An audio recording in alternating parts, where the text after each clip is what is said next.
Hi everyone, welcome on the Head of Sales Diary podcast. And today we have Henry with an amazing story of getting from the struggles when he started as an SDR to the President's Club. Hi Henry. Hiya. So before you meet Henry in person, a few facts about him. First, and I will start with this first. He is having an amazing LinkedIn account with an amazing, can I say British sense of humor? But I love to follow it, especially like everything when you do about the football and the sales connection. So I can say that you're a huge football fan. Yeah, it's true. Yeah, definitely. Yeah. Definitely. Okay. So currently, Henry is working as a principal SDR at Allego, and he's focused on helping sales teams actually close more deals. So this is an instrument which is supporting salespeople with converting the customers. He started pretty rough in sales, and that's why I think his journey is exciting, because he started in his own words was not very good, but then he managed to overachieve the targets. And one of the ways he's doing it is getting just 1% better every day. So Henry is a big fan of voicemails, multi-threading, and not giving up very soon. And another important thing, so we were recording podcast today, and I said okay, can we get it 10 minutes later? I'm having problems with the laptop. And he says okay, I will just meanwhile have a couple of calls to the customers and to see if I can book some meetings. So have you managed to book some? No. I got faced with 5 voicemails in the time that I was waiting, but you know, we left a couple of voicemails, followed up a couple on LinkedIn, so hopefully it'll bear some fruit. Yeah. So it's like not wasting any minutes of your time when you're doing prospecting. 100%. Yeah. I think I normally put like my phone on my bed. Otherwise, I just get really distracted. I think things like Instagram Reels and TikTok and everything like that muddles your brain. And if you're using it during your day to day, then I find that you never get into a flow of actually doing work. You just sit there, procrastinate, do a bit of work, procrastinate. So trying to remove all distractions, I think, especially from a remote worker. If I'm sat in the comfort of my own home and I'm just fiddling around on Instagram, looking at reels of food and stuff like that, it's all fair and well, but it's not going to make me money at the end of the day. No, only the real call. So like the use of the phone in an old way, this calling is something which is making the money. Yeah. So let's start with your journey. So as you said, your first year in sales was like not very good. Why didn't you quit? I don't like quitting to start off with. But I think I also knew that I could succeed. But I was very green. So Allego was my first ever sales role, and still is. But I come from a background of being in a high volume contact center. So I'm taking inbound calls, I'm managing a team, I'm taking escalated conversations. The worst things that could ever be said to me on the phone have already been said. So cold calling, it's just like cursing and you honestly would dread to think. Horrible. I just could never understand what the general public were really like until I worked there. But I knew I had the right skill set, but I just didn't know how I was going to succeed. I didn't know before I joined Allego, I was applying for different SDR roles. I somehow got some interviews for some AE roles, and I didn't really know what either of them were. I could take a guess that they were in sales, but one was closing, one was booking meetings and booking pipeline. Didn't know the vast difference in that like tech landscape of what that actually meant. I knew I'd be able to succeed. I just had to figure out a way of how I was going to do it. And what was the turning point when you realized that it's getting better? I think I had a big mindset shift a couple of years ago. I did this challenge called 75 Hard. I don't know if you've ever heard of it before. No. So over the course of 75 days, you have to exercise for 90 minutes per day. It's normally split up. Mm-hmm. One out of that 90 minutes, 45 minutes has to be outside. great that I decided to start this in January in the beautiful British winter. So it was just rain and wind. But you don't drink, you eat clean, you read 10 pages of a book every day, drink 4.5 liters of water. Basically, I'm looking after my mind and my body all at the same time. And doing that helped me channel a lot more energy into my day to day and stop me being probably, as the way I describe it, less feral outside of work, and just enjoying myself a bit too much. So yeah, I think that really was the big turning point. Alongside, I think I got kind of not told that, my job was at risk, but more so you need to pull your finger out. Otherwise, we're going to have a more serious conversation further down the line. And I think a combination of those kinds of things just, put everything into practice and made me really take the job a bit more seriously than probably what I had done before. Interesting. So it was not like something, I won a customer and then I realized that, okay, I can do it. It was more about like changing your daily routine in the normal life. Yeah. So like before I'd roll out of bed at 8:15, you procrastinate for a bit, start work at 5 to 9. I'm not saying like you need to start early, put in long hours, but I was not as driven. I was not as in my mind. I was just going, it's a job. I'm just checking in and checking out every day. Whereas I didn't really feel like I had that desire and go, this is what I could really do. And this is the impact I could really have. And once that kind of shifted in, I can see this as a career. I can see this going a lot further than expected. And it's the case of when you start booking really good pipeline, when you start booking really good meetings and you see a couple of them close, you go, oh yeah, I can really do this. So I might as well chuck all my eggs in one basket and just go, yeah, let's roll with it and see what happens. Cool. Like if you had a chance to go back to the year one, Henry, what would you like advice? Probably that you don't know everything and stop pretending that you do. I went from a culture of, I hadn't been coached on any call in my previous role for like 4 years. So having that going into Allego, where that whole culture is coaching, you want to get better. I found it really difficult to take on that feedback and then implement it. As soon as I started taking that feedback on and implementing it, things were a lot better. Things were a lot easier. And I'd also say, like, don't be afraid to ask silly questions. Amount of times I remember in my year one going, this is a really stupid question, so I'm not going to ask it. And I kind of just wish that I did, because I would have found out a lot of things a lot quicker that I thought I knew the answer to, but I really didn't. Well, that's actually, I think a problem, for example, I sometimes face. So when I see a person is struggling, on the one hand, I don't want to micromanage and like say, okay, let me like proofread your email, or let's like have meetings every day or something like this. On the other hand, when I go over to an like SDR or an AE asking like, you're definitely, I see that you're struggling. Can I help you somehow? And for some reason, like, I don't know, maybe 1 out of 5 will ask for help. What's the problem with that? Like, how can what a piece of advice can you give to people to like, don't be afraid to go and ask. That's easy. Yeah. But like in the end of the day, they're still afraid to go and ask for help or ask stupid questions. Like, what can they do to get this mind shift? I think the person that will really understand if they're struggling or not is the person that is struggling. I think your connotations of the sense of, if you admit that you're struggling, you put yourself on the back foot maybe, and you think that maybe my job will be at risk, or maybe I'll be put on a pip. And I think that if you're in the right culture, in the right place, people are going to look to help you rather than, oh yeah, Henry's admitted that he's struggling, we're going to put him on a pip. That's, obviously not how anyone should manage, but I know that it goes on. And I just think you can be honest with yourself. I think you'll know if you look at what the rest of your team are doing. Obviously comparison is the thief of joy, but if your target's 10 and you're just hitting 3 every single month, then you know you're struggling.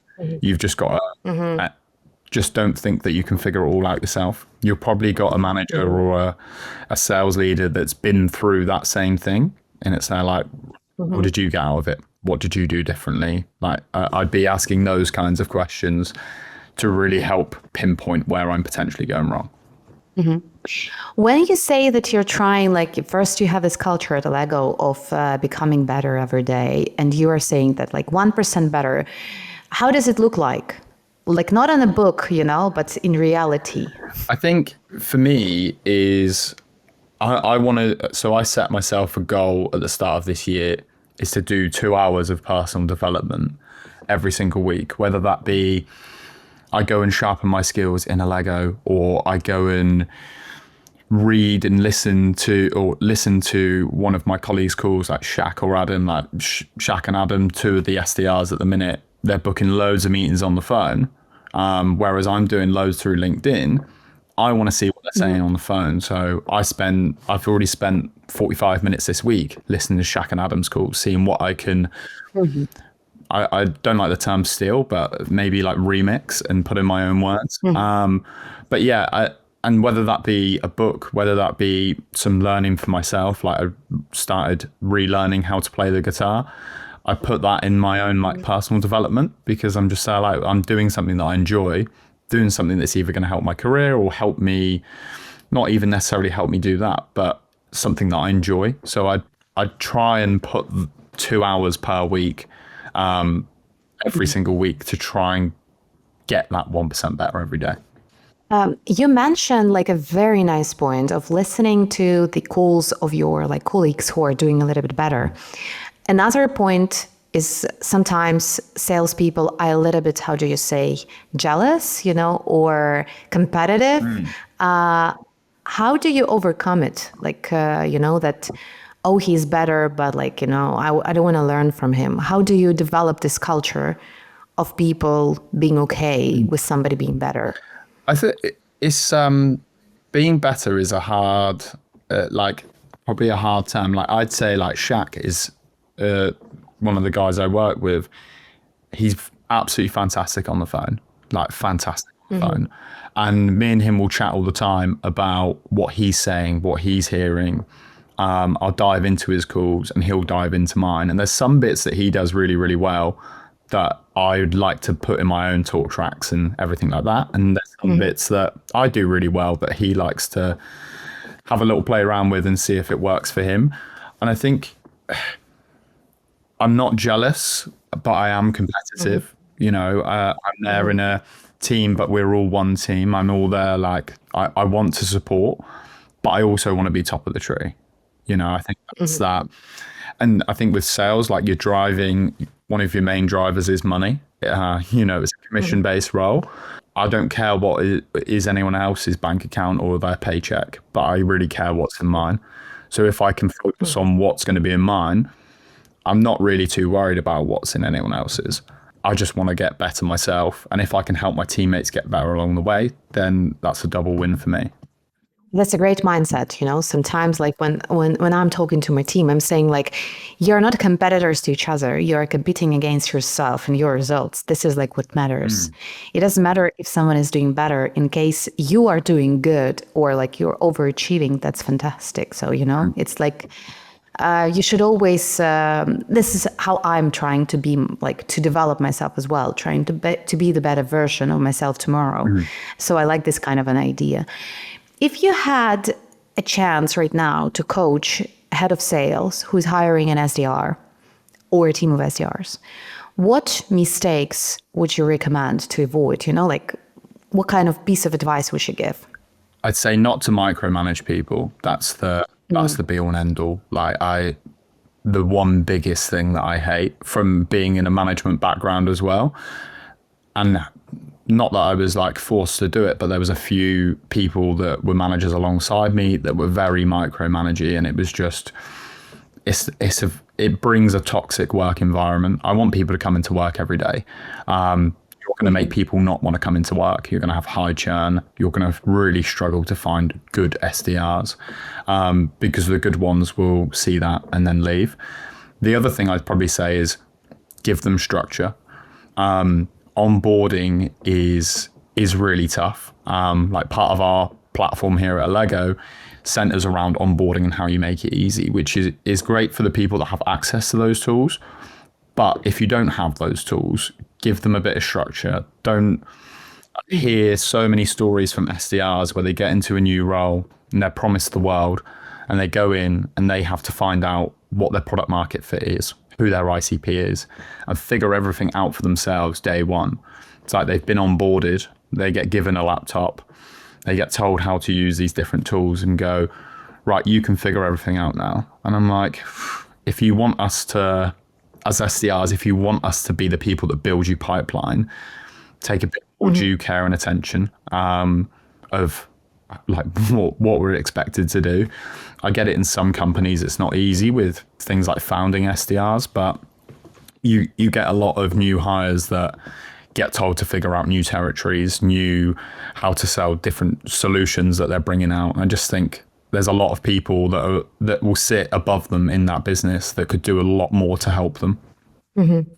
So, and like, a little bit of a challenge with regard to micromanagement, because sometimes I had a call with a podcast with the sales team lead at Lamlist and asked him a question, like, if you had to choose micromanagement or complete autonomous team, like a holacracy or something like this.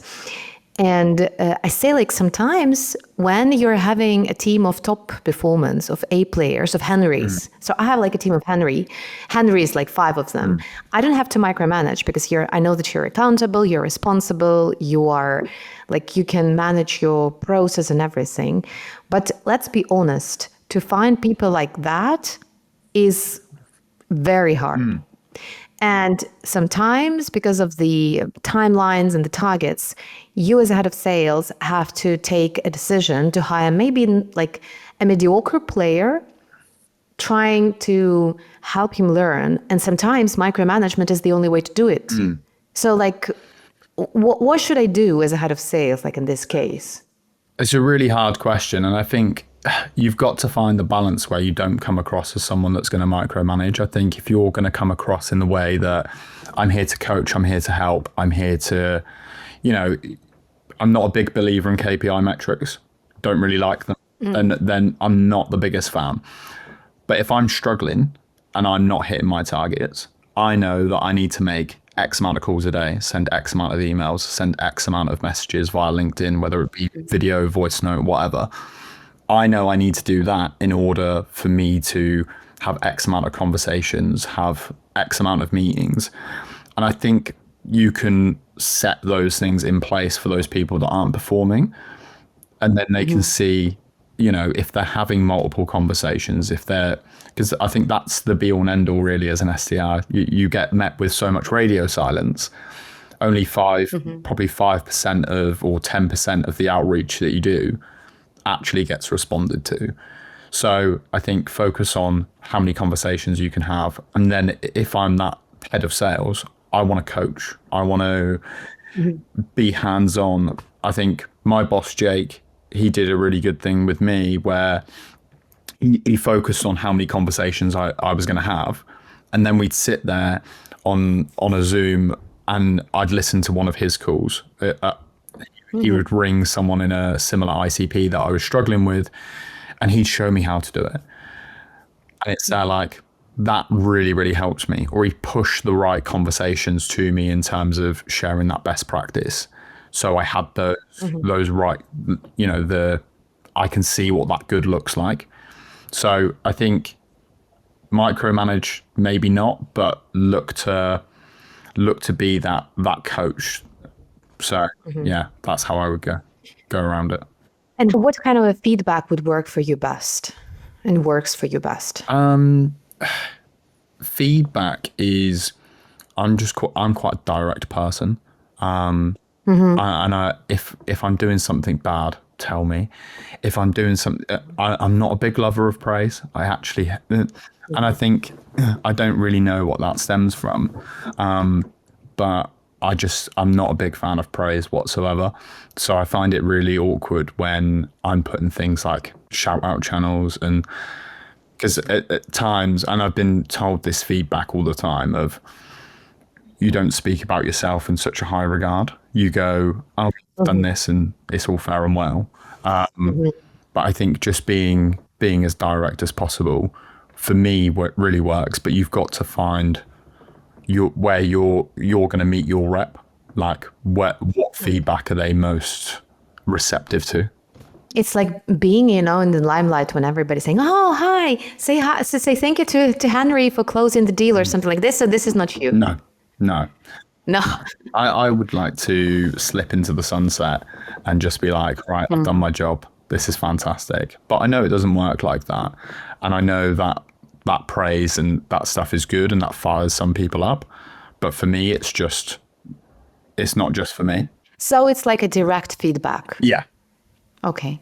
Well, I'm also a very direct person. And sometimes I feel that not everybody is perceiving direct feedback in a normal way, That's why there are various techniques, that you have to give it like positives, then a constructive, or negatives, then again, close it with a positive one. So I think it maybe depends on the personality. So you're not like insulted when somebody's coming, your boss is coming and saying like, you did a bad call. Yeah, no, not at all. No. Okay. That's great. Which channels do you use? Like you mentioned that LinkedIn is working great for you. Can you elaborate? What are you also using? Like cold calling, emailing, and the rest? A mixture of everything, really. I think multi-channel is, for me, the best way because you've got to kind of meet your prospect where they want to be met. Not everyone is receptive to cold calls. Like I'll phone into the DAC region, really not receptive to cold calls, get faced with a lot of, how did you get my number? How did you get this? And GDPR. Yeah. But I think multi-threading is the best way. So like if I leave a voicemail, I'll say like, hey, Henry, we haven't spoken before. The reason why I wanted to speak is X, Y, Z. Don't worry about calling me back. I've just sent you a connection request on LinkedIn, or I've just dropped you an email and then I put a funky subject line in there and see why. So I'll use like subject lines from like films. So I'll go like Shawshank Redemption or Pulp Fiction. Just because if it appears in your inbox, you'll know as someone that will receive loads of emails per day.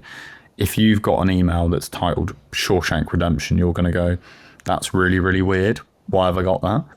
And it gives you that little intrigue in your brain to go, oh, this is something maybe that I should open. And then you can read it and choose whether to reply or not. But that's fine. Like it's all about getting your name out there, I think, as much as possible and finding where you want your prospects to be met. Do you think your success on LinkedIn is a direct reason why you started to be active on LinkedIn as a creator? Probably.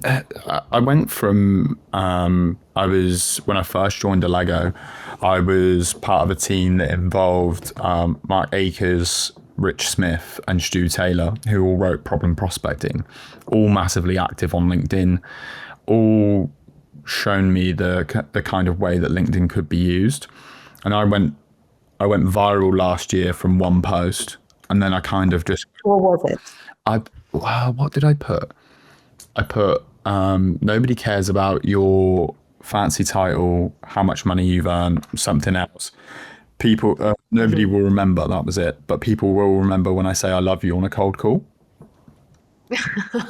And it was so weird because I wrote the post in, I think the 2 posts that I'd written before that week took me like 10, 15 minutes to write.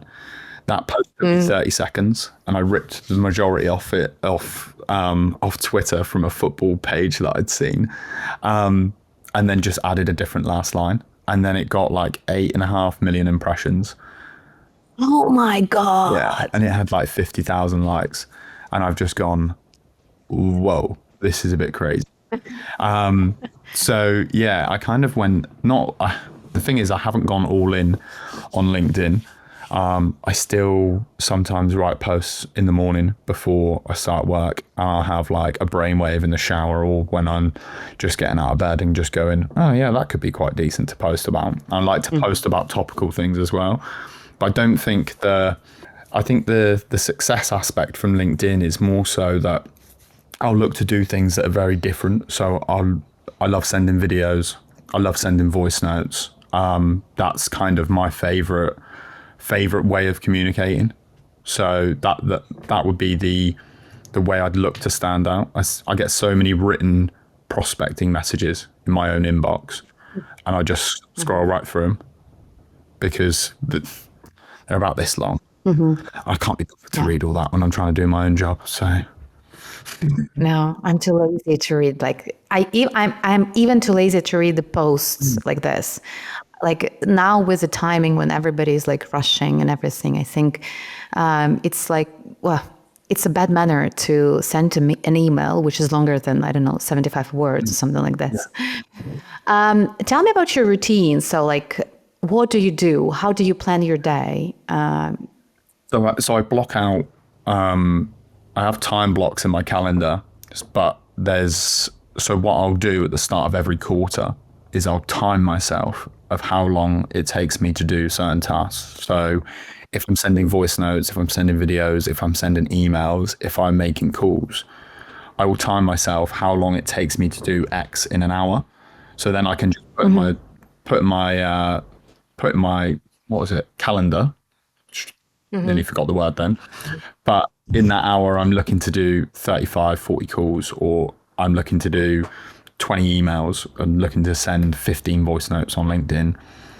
So that's kind of how I structure my day, because it helps break it out into manageable chunks. And it goes back to, I know how many conversations I have on certain channels by doing certain bits of outreach. I can then go, right, I'm going to have 2 conversations this morning because I've done X amount of calls and sent X amount of LinkedIn voice notes, for example. And do you automate this? Like, well, with the messages, maybe you do, but like with the voice messages and the videos, or all manual? All manual. Yeah, I don't use any kind of automation. It's not that I don't believe in it. It's just, it takes that human element away. And I think there's so many things that you can use now that is all focused on mass. Like, how much stuff can I throw at a wall and see what sticks? Which I'm just not a big fan of whatsoever. I'd rather, if I make a mistake on a video or a voice note, I'll leave it in, because then I'll reference it in my follow-up. So I just try and be as human as possible, especially in this world of AI, right? I saw your, how do you call it? Like not a reel, but like a small video on LinkedIn. How do they call them? I don't know. Yeah. Reels, TikTok? Something. Well, something like when you were saying about AI, that it's not going to replace SDRs and you have to use AI smart, you have to use your brain. Do you use AI in like to what extent? So yes, I use AI. I use it for a lot of research, but I also, so Allego is an AI powered enablement platform. So I'll use AI dialogue simulators. If I've not had a conversation on the phone for like a day, for example, say I've made 60 calls and I've just got really unlucky and I've not got through to anyone, that next day, if I go into a cold calling block, it can feel quite daunting, because I'm there like, well, what am I going to say? I know what I'm going to say, but is it actually going to come out? So I just use something like that, like the AI dialogue sim, to really just go, right, this is probably going to be the hardest call I have today, but it's going to brush off all the cobwebs. Like, I had 4 days off over the weekend, had a lovely long weekend. And then the first thing I did on Tuesday morning was log into the dialogue sim and just go, right, this is going to be the worst call I have today. Let's prep myself for the day, but it makes that cold calling a bit less anxious and just going, it's not as daunting as what you actually think. Well, like cold calling is one of the, I think, the worst channels for an SDR in terms of not the result, but like in terms of anxiety, in terms of time you spend on it and everything. So what do you think? Will AI SDRs replace the real people, at least with, let's say, cold calling? It's hard really to think. The AI SDRs, I think it all depends on what governments do and what countries do to really tighten what's going to happen with AI. You see all the movements the phone companies are making in terms of we're going to block or screen numbers and stuff like that. Yeah. I can envisage that they'll probably want people not to do AI calling because you're going to, at the end of the day, I don't feel comfortable speaking to an AI unless it's a dialogue simulator, right? If I had an AI phone call, it wouldn't make me feel comfortable whatsoever. But also, it's that aspect of, I just think you're going to remove so many jobs. Like, if you think from that call center perspective, if I phone up to a call center now, I speak to a human, but I have to do that screening part of AI first, which is an absolute nightmare because I'm only going to phone if I've got a problem that I can't answer myself. So I think that governments have got to be really, really careful on what they kind of do. Because if you let it go too far, you're going to have a lot of people that are unemployed because of AI, and businesses, granted, are going to save a lot of time and a lot of money, but you're not going to get the same service. And I think that service is already dwindling now on when you've got a problem. Like, it was a lot easier to 5-6 years ago. If you've got a problem, you can just phone up and speak to someone. You might be in a queue for a little bit, but at least I'm speaking to a human that could solve my problem. So yeah, I don't know if it... Well, like, it's hard to say. For example, like, also yesterday I had a podcast with a guy who is helping to hire A players for the salespeople here in the region, and he said that they are now doing AI pre-screening interviews with the candidates. Because like CVs are a little bit outdated, so you need to, pre-qualify a person as like, oh my God, like, how do people perceive when AI is calling them, to write it, to run an interview? And he said, like, quite good. So it's like, it's okay. And I think, well, maybe now AI, you can detect AI, but like, okay, 5 years later, it may be so hard to identify whether that's a real person or not. That it's gonna like influence our profession. So maybe like, what would be your advice for salespeople, SDRs, head of sales, and everyone with the coming AI revolution, which will take place? We just have to accept it. What do they have to do to stay employed? Not to lose their jobs and to be here. I think use AI not as in to do your job, but to help you do your job. I think so many people. The amount of emails I get is horrible. Granted, I'm active on LinkedIn, people reference, but I can see that it screams of AI, that you've created this using AI. And I just think, like, use it to help you do your job. Don't use it to do your job for you. If you use it to help you do your job, you're more likely to stay employed. If you're going to use it to replace you, you are just going pure volume. And I just don't think that pure volume works too well. You've got to be as relevant as possible. But without screaming of AI. Yeah, use your brain. Like, well, AI is great, but human brain for now is replaceable. So use it as much as possible. But like, let's make this will be the final question. Let's make a bold prediction.